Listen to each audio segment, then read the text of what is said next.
বন্ধুসকল এতিয়া মই আছোঁ নলবাৰীৰ মৃদুলদাৰ দোকানত। আচলতে এনেকুৱা ধৰণৰ মানুহ থাকিলে আমাৰ জুবিন দা সদায় জীয়াই থাকিব। মৃদুলদা এটা সুন্দৰ জুবিন দাৰ কাৰণে এটা পদক্ষেপ লৈছে, আপোনালোকে চাওক আৰু তেখেতৰ মুখেৰে শুনক। আপুনি জুবিন দাৰ কাৰণে এটা ধুনীয়া এটা পদক্ষেপ এটা লৈছে, বা সেইটোৰ পৰাই হয়তো কিছুমান মানে সৰু মানে হেল্প হ'ব আৰু।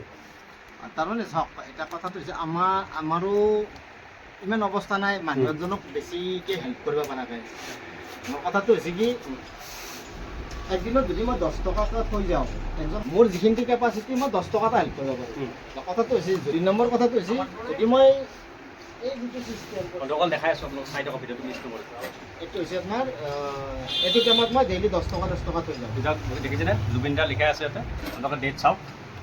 এইটো ইয়াৰে আগত মই যোৱাকালি 17 তাৰিখে ওলাবৰী ধীৰাজ দাসক যিখিনি জমা আছিল 17 তাৰিখলৈকে সেইখিনি ধীৰাজ দাসক দিলোঁ। আৰু এতিয়া ষ্টাৰ্ট 17 তাৰিখৰ পৰা নতুন এইটো 17 তাৰিখ আগতে যিটো কৰিছিলে জুবিন দাৰ যিদিনাখনৰ পৰাই জুবিন দা যোনদিনা মাৰা গৈছে সিদিনাখন এটা সংকল্প লৈছোঁ যি জুবিন দাই হেল্প কৰিছিল মানুহক হেল্প কৰিছিল, যিহেতু মানুহক হেল্প কৰিছিল তেখেতৰ স্মৃতি জীয়াই ৰখাৰ কাৰণে আমিও হেল্প কৰিব ইচ্ছা যায়, কিন্তু আমাৰো কেপাচিটি সিমান নহয়। একজন মানুহক আমি বহুত কিবা কানি সহায় কৰিব পাৰিম, কিন্তু ডেইলি 10 টকাটা আমি হেল্প কৰিব পাৰোঁ। 10 টকাটা দিয়ে কাৰো একো কামত নাই। যদি 10 টকাটা থৈ যাওঁ, মই সহায় কৰিব পৰা 10 টকাটো মই থৈ দিলোঁ, এইটো সদায়তো নালাগে। আৰু মই এনেকুৱা এটা মানুহ দি আছোঁ যিটো মানুহৰ একেবাৰে সঁচাকৈ তাৰমানে গৰীব মানুহ, সঁচাকৈ বেমাৰ, সেনেকুৱা মানুহকে দি আছোঁ। আৰু মোৰ এইটো উদ্দেশ্য আছিল জুবিন দাৰ জন্ম দিৱসত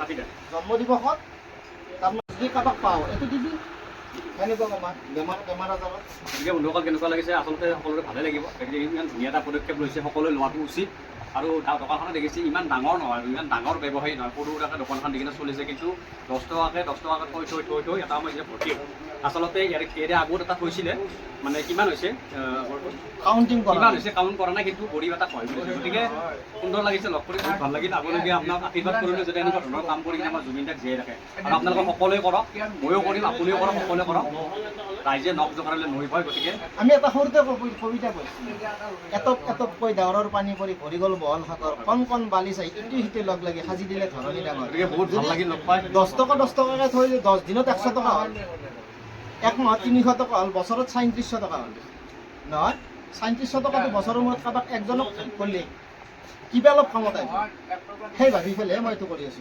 ভিডিঅ'টো ইমানে শ্বেয়াৰ কৰক যাতে সকলোৱে পায়, আৰু সকলোক যাতে হেল্প কৰে। আমাৰ জুবিন দাৰ আদৰ্শ মানি সকলোৱে চলক। তাতে আৰু আমাৰ ভূপেন দাও এটা কথা কৈ গৈছিল, 20 শতিকাৰ শ্ৰেষ্ঠ গান মানুহে মানুহৰ বাবে, যদিহে অকণো নাভাবে অকণো সহানুভূতিৰে ভাবিব কোনেনো অসমীয়া।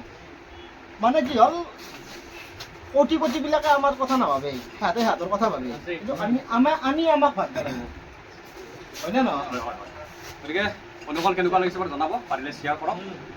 জয় জুবিন, জয় জুবিন দা, জয় জুবিন দা।